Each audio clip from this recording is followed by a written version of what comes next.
Have you ever come across a story so unbelievable, it makes you question history itself? Something so head-scratching you question the validity of it. Some of these stories are so wild they can only be chalked up to conspiracy. But what happens when the event is backed up by history itself?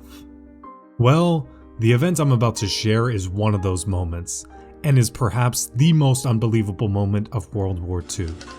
This is a story of one of history's most unlikely alliances. This is the incredible true story of when Germans and Americans fought side by side in World War II. Now, perhaps you've heard the crazy tale before. I must admit, I was shocked when I first came across it. To dive into the story, we need to go back to May 4th, 1945. For context, Hitler had been dead for 5 days, and the war in Europe was winding down.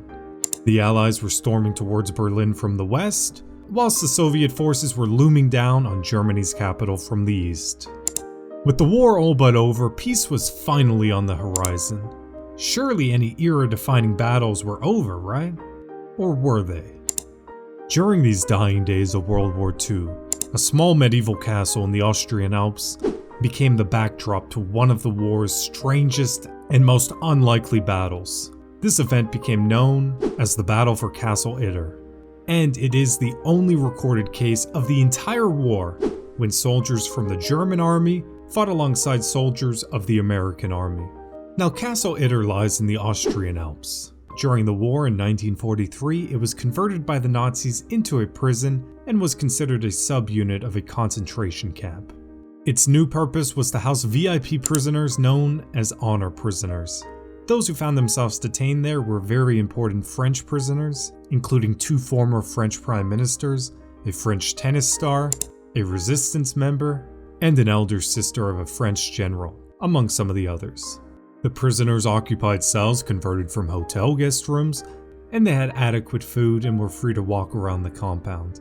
Nevertheless, they came to fear for their lives in 1945 as Germany rapidly started losing ground in the war. So the day was May 4th, 1945, just 4 days before the official surrender of Nazi Germany. The prisoner count at the castle was just 14. With the Allied troops closing in, the Nazi guards fled the castle. So while there were no guards keeping them in the castle, the prisoners were not technically free, because if they tried to leave, there were still plenty of unfriendly SS soldiers in the surrounding area that would have shot them on sight.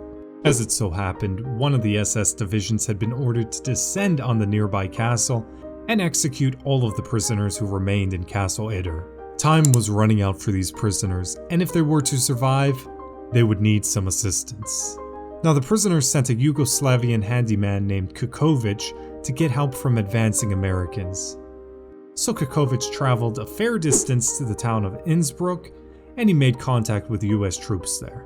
However, the castle was outside of this division's military jurisdiction, so they would need to get permission to send in any force.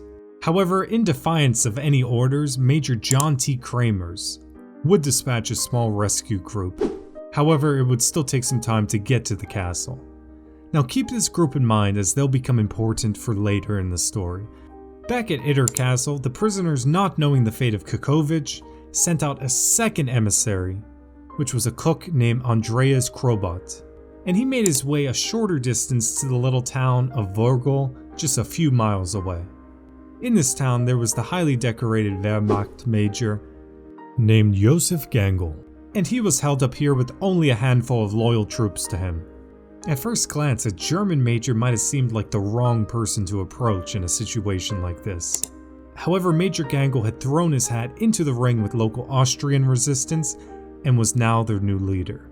He had become disillusioned with the Nazi ideology and had defied recent orders to rejoin the SS. Instead, he decided to spend the final days of the war helping those who wanted to resist the remaining SS. After speaking with the messenger, Major Gangl realized that his 10 to 20 loyal troops wouldn't be enough to adequately protect the prisoners of Castle Itter, so it was at this moment he made a crazy decision. He grabbed a white flag and drove towards the nearest American unit in the area.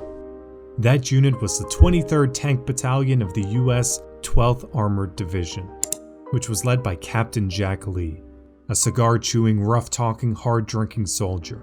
Without hesitation, Lee decided to help. After Lee gained approval from higher command, he grabbed a small group of men and a single Sherman tank and headed straight for the castle. Upon this group arriving at the castle, the prisoners were delighted to greet their new defenders. They were concerned if they had enough troops with them, but Major Lee wasted no time ordering his men to set up a defense perimeter around the castle, and Gangle offered the support of his men. The prisoners even refused to safely hide in the castle. Instead, they chose to grab some of the weapons that had been left behind and join in the fight. On the morning of May 5th, 1945, as the first rays of light began to shine on the castle, you had between 100 and 150 men from the SS Division open their assault on the medieval fortress. And on the other side, the outnumbered American troops, French VIPs, and German soldiers fought valiantly together to defend their position. By the afternoon, Major Lee's lone tank had been neutralized and the defenders were running low on ammunition. Now, Major Lee did manage to radio out for support before all lines of communication were cut, but even with a valiant effort, they would need some help. And at the very last minute, a nearby relief force sent by Major Kramers from before stormed in from the north. They had arrived just in time to drive off the SS troops, taking around 100 of them prisoner. The defense force of the castle had held firm and suffered only one casualty of the day, who was unfortunately Major Joseph Gangle, who heroically gave his life attempting to save one of the French VIP prisoners, Paul Renaud, who was a former French Prime Minister. For his efforts, Major Gangle was honored as an Austrian national hero, and a street near Vogel, Austria, was named after him. Major Lee, on the other hand, was awarded the American Distinguished Service Cross, which was the second highest military decoration for soldiers who display extraordinary heroism in combat with an armed enemy force. Not only was the battle for Castle Itter one of the most incredible, remarkable, and improbable events of the entire Second World War, it was a very pivotal moment in history, because some historians have argued that these French VIP prisoners were vital in shaping France in the following years with policies, and France could have been far worse off without these prisoners being saved. I believe it's fair to call this the craziest moment of World War II, but what do you think? Do you think that there's a moment that tops this as far as craziness in World War II? I'd be curious to see what you might have to say.